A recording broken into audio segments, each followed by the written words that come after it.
Let no debt remain outstanding, except the continuing debt to love one another, for whoever loves others has fulfilled the law. If you're watching this video, you are here to learn about how I got rid of $46,000 of debt. This included my car loan and my student loans. If I can do it, you can do it too. So if you want to learn the top 10 things that I did to help me get rid of this debt, then keep watching this video.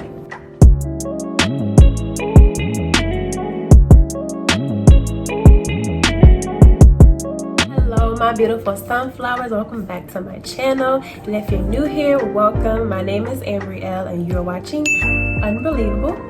It has been about a year since I made a video, so sorry that I've been MIA, but I've been taking off some time this year to really focus on my businesses, my job, just bettering myself so that this year 2023 can be filled with more quality content. But just keep in mind that I am not a financial professional, I'm not a CPA, I'm not a financial planner, none of those things, but I am someone that's been through this process and I have a little bit of knowledge and I want to be able to share that with you. Okay, so let's get into it. Okay, so number one is I only borrowed the bare minimum of money I needed. I never took out the max amount the loan provider offered. Even if the loan provider, let's say Sally Mae if you're a student looking for student loans, or your credit union if you're looking for a car loan, even if they offer you the full maximum amount, they offer you $40,000, $30,000, but the car you're looking to buy is only $25,000, $30,000, and they're offering you way more than that, don't take out the full amount. Why? Because you're going to have to end up paying that amount that you took out plus interest.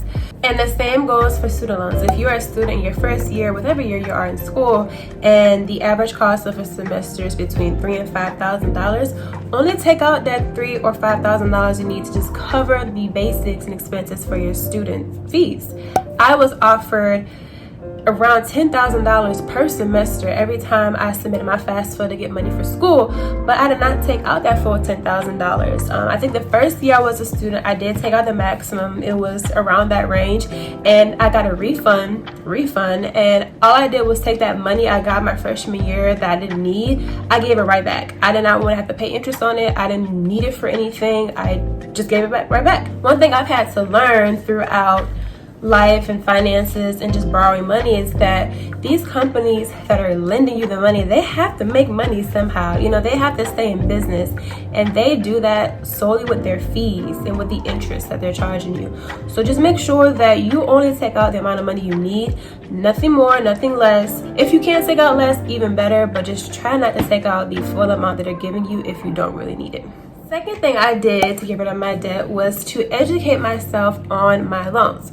So what I did was I looked at my amortization schedule and understood how the interest rates would affect what I had to pay back. An amortization schedule is used, or calculator, is used to determine the periodic payment amount due on a loan based on the amortization process.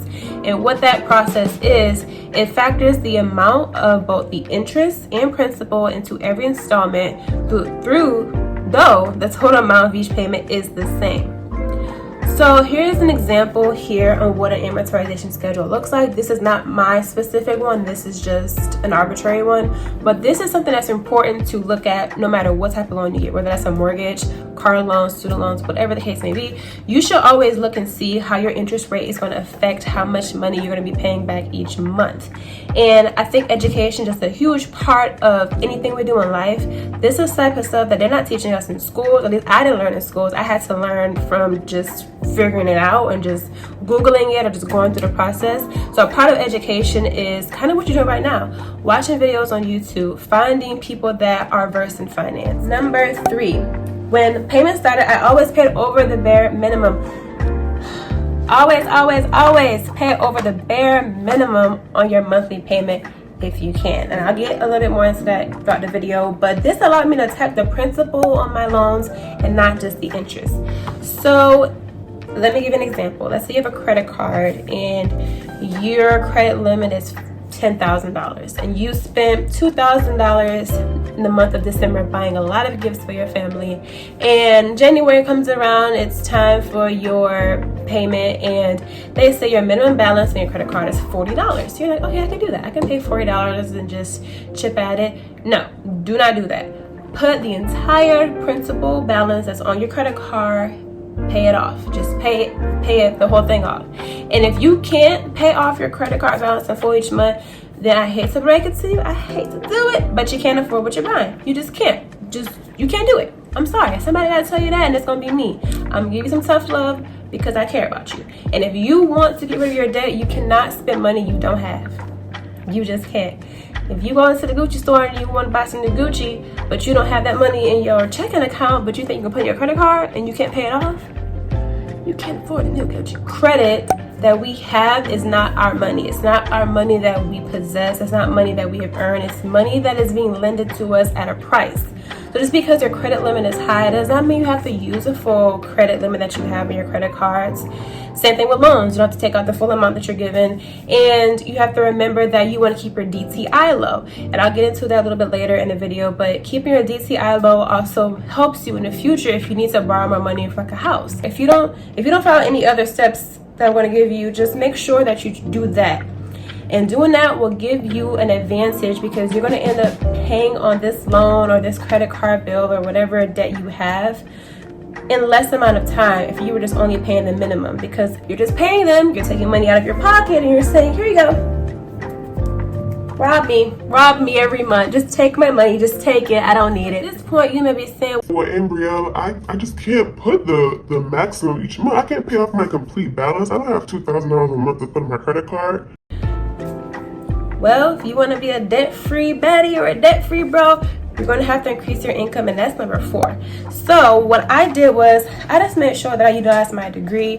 I have a degree, it's hanging right there, in information systems. I have a tech degree, so I made sure that I utilized the degree that I took the student loan out for, and I got a career in tech, and I also started a side business, Unbelievable Designs and Media, to increase my income. Unfortunately, the world that we live in, or being in America, if you want to live a lifestyle that provides you with the freedom to do what you want, you're gonna have to get a second job. You're gonna have to do it, and it may not necessarily be a hard labor job. You may not have to go out every single day and do physical labor. You can always find something to do at home. You can start your own business or do some type of service, but that's just a really big part, honestly, in getting rid of debt fast. If you decide not to take on a second job, that's fine, that's your business. You can still get rid of your debt. Having multiple streams of income is going to get you to your goal faster. A career with a high return on value is a career in tech, for example. I think that any STEM career, that's a career that's science, technology, engineering, or math, those careers typically have a high return on their value. So I got a job right out of college because I had internships in school. So if you're a student watching this video, do everything you can right now to start getting internships, to start creating a pathway for yourself to get a full-time career. And if you're someone that's looking for a career change, now, like any other time, is a great time to either go back to school, get some certifications to get into tech, for example. I'm only speaking on tech because that's what I know, that's what I'm in. But having a career in tech, whether you work at a startup or a large company, you're going to come out the gate making a pretty substantial amount of money. And if you want to learn more about tech careers and what it's like working in tech, I implore you to go to techisthewave.com and to follow us on social media so that you can understand kind of what we've gone through as people that are in tech, see stories, see real life examples of people that are in this industry, and also get some inspiration and get some resources to help kickstart your journey into being a tech baddie or a tech boy. Number 5 is specifically for student loans, and that is that I paid my loan off during COVID during the deferment period. This is something that I think a lot of people don't truly realize is such a huge advantage that we have at our disposal right now. The Biden administration has paused student loans since March of 2020, or paused the interest on student loans since March of 2020. What that means is if you have, let's say, $15,000 right now in student loans, that money is not collecting interest. It's not. It's just sitting there waiting to be paid. And guess who's gonna have to pay it? And as much as I have hopes and dreams and wishes and prayers that they can do the student loan forgiveness, there's a like 99.9% chance that's not gonna happen.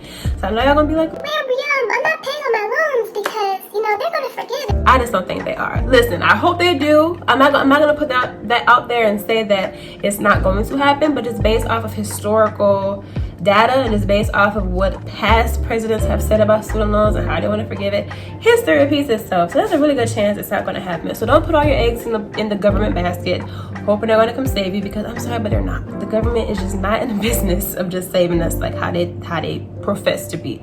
So I think that now is a great time to start paying on your student loans, so that by the time that the interest rates come back up, you're either halfway through your loan or you're completely done with it. Number 6 is that I budgeted my money every month. So I use this by using this app by Dave Ramsey, one of my favorite financial advisors. There's an app called Every Dollar, and I will insert the link in the description box so you can just check the app out for yourself. But this app allowed me to track where my money was going. They have a premium feature that allows you to link your bank account so that it automatically updates every time you use your card, but I just have the basic free version, and I had to manually input all of my transactions. It takes a little bit of time throughout your day, maybe like a minute honestly, just to input your transaction, but it helped keep me accountable, because even though I didn't have the automatic payments or the automatic inputs into my budget app, I was able to like remind myself, okay, well, it's not going to automatically get into this budget app, I got to go do it myself. So it kept me accountable to just check where my money was going. And another point in budgeting I want to add is that I check my bank accounts pretty much every day. And if you don't check it every day because you're not making transactions every day, at least try to check it 2 or 3 times a week, because you'll be surprised at how many subscriptions, hidden fees, surprise fees, accidental transactions, or maybe even fraud that could be going on at your bank accounts. I definitely want to make sure that y'all pay yourselves first. Before you even pay on these debts and these loans, make sure you're putting off some money aside each month in your savings account, a high yield savings account. Here's a list of the top 5 high yield savings account. I have a couple of them. I'm not going to specify which banks or if I'm using any of these banks, just for security purposes, but I highly recommend before you do pay on some of this debt that you start to put money aside in your savings account. Even if it's $100 to $1,000 a month, that's something that's going to get you way ahead, whether you wait later on in life to do it. Number 7 is I lived below or within my means. I just had to make sure that I wasn't spending money I didn't have. Number 1, if I didn't have the money in my debit account to pay on my credit card, I just didn't buy that item. If I wanted to buy some new perfume and I doesn't have the cash that month for it because I had other expenses, I just didn't buy it. Even if I had the money in my credit, I didn't buy it. And that's just the hard part of becoming an adult and growing up, and just learning that you have to make your priorities a priority. You have to take care of your basic necessities and expenses and pay yourself first before you start paying these big corporations. So I want to just make sure that y'all understand that you can have a fun life, you can go out, have a good time, all them things, but you want to prioritize getting rid of your debt and saving before you just spend money on having a good time every week. And that also comes with just be realistic. If you're making, let's say, only $50,000 a year, you shouldn't be buying a $50,000 car. I'm sorry, but I gotta be honest with y'all and tell y'all, because not many people say this, and it's so important, especially in underrepresented communities, that we understand that, I guess, social media, the media in general, people around you, and make you feel like you're not doing enough, and you may have to feel like you have to fit in or any of those things. Don't feel that way. It's not necessary, because at the end of the day, you can't take any of this stuff with you. You cannot. So I think it's important to live your life within your means. Give back, number 1, give back as much as you can, and save and prioritize getting rid of your debt. Number 8, and this is specifically for car loan debt, and I kind of talked about this already, but I wanted to really make it a point that I made sure that my monthly payment on my car was low enough for me to not only meet every month, just in case of emergency, I can meet that minimum, but it was in range for me to also exceed. So I bought a car within my budget at a rate that was competitive. I did not want to buy a luxury vehicle that I just simply couldn't afford, number 1, and number 2, I was so strongly against buying a brand new car. I thought it was the worst idea to purchase a depreciating asset that was brand new. As soon as I drove off the lot, it was going to lose its value, but I ended up buying a brand new car. And the reason being was, when I bought my car in 2021, it was during a time where the used car market was pretty much inflationary. It just was continue to go up. The used cars were way more than the new cars, or around the same price. So it just made more sense long-term amortization, made more sense to just buy something that was brand new. I put down exactly $5,000 and then I financed the rest with a dealership. Typically, people don't advise you to finance with dealerships because the interest rates are high, but during that time, the interest rates are actually very competitive. They're around the same price that I got quoted for at a credit union, and I was able to get some incentives. So if you're in the market right now and shopping for a car, definitely make sure that you're checking the rate. Let's say your car note can be a solid $800, but you want to get rid of this debt pretty quickly. You want to make sure that you can pay over that $800. Don't let $800 be your cap. So for me, for example, my minimum payment on my car each month was $300, but I knew I could pay way more than that. So I had to keep that buffer, just in case of emergencies. I couldn't pay that $4,000. I could always pay the $300, but I knew I could always add more to it. Number 9 is don't miss any payments. If you miss payments on your credit cards, then it's going to eventually increase the amount you have to owe them. They're going to likely charge you a late fee. It may increase their APR. I personally have never been late on a payment, so I don't know exactly how it is for every loan provider, credit lender, or anything like that, how that works. But I know there's some penalties. So just setting all of your accounts, anything that you know is a necessity, any of your bills, any of your debt payments, setting those on auto pay definitely does help, just to make sure you don't miss any of your payments, and it helps you avoid some of that interest. And then last but not least is number 10, and that is I cut expenses by using coupons. Call me the coupon queen when shopping, and I rarely bought anything at full price. I have to find deals and discounts on everything and everywhere I go. There obviously are times where you just won't get a good deal on stuff just because of the market or inflation, food, groceries, but I do try my best to price match and look for different retailers that may be selling the same thing at a lower price. So one of the things that I like to do is when I go grocery shopping, I like to shop at Kroger, for example. I like to load up the coupons on my Kroger card before I go to the store and buy things that are also on sale. And the reason why I like using Kroger is because I get 10 cents a gallon off every time I shop at Kroger. So not only am I saving money on the groceries, but I'm saving a little bit of money on the gas that I need to put in my car to get to the grocery store. So I definitely recommend using Kroger. Publix, I also shop there when they have like the buy one get one free sales, and they also have a similar app where you can add coupons to it. And I definitely recommend getting a wholesale card, like at Costco or Sam's Club, for example, because you can get a lot of items in bulk at a discounted rate because you're buying them in bulk, and then having that membership card will give you some added benefits like money off your gas. And I like to use an app called Fetch, and I will leave a link in the description as well so y'all can learn more about Fetch and just sign up for it. It's free to sign up for, but you just take a picture of a receipt and they give you points on the items you buy. And if you buy like a special item, you get extra points, and by the time you get up to 10,000 points, you're eligible to trade those in for rewards. You can get like a gift card to any of your favorite stores like Amazon, get a gift card to Walmart, get a gift card to Target. I think that there's a limit on the amount of receipts that you can scan, so you can just continue to scan every single receipt at any retailer and you can get points on it. So by the end of the year, you may have a couple points to get yourself a nice little gift card. And then the last thing that I like to do to save money is I like to use Rakuten as well as Retail Me Not. I have this plugin installed on Google Chrome, and it allows me to not only add coupons for anything that I'm searching for and additional savings, but it also allows me to get cash back. And cash back is such an amazing thing because you're really just getting money back on stuff you've already bought. And I like to do this especially during the holiday seasons because we're all shopping, we're all buying things off of Amazon, Target, all these big retailers. A lot of times they'll have coupons and you can get some of your money back. So I definitely recommend you taking the time out to just install any one of these and start getting some money back on the stuff that you was already gonna buy. And if you made it to this video, congratulations. You get a little surprise, you get a little golden nugget. And the golden nugget refers to what I mentioned earlier in the video about the DTI, and that is your debt to income ratio. To compare your income to your expenses. So you need to learn what your golden gap is, and it's similar to the DTI.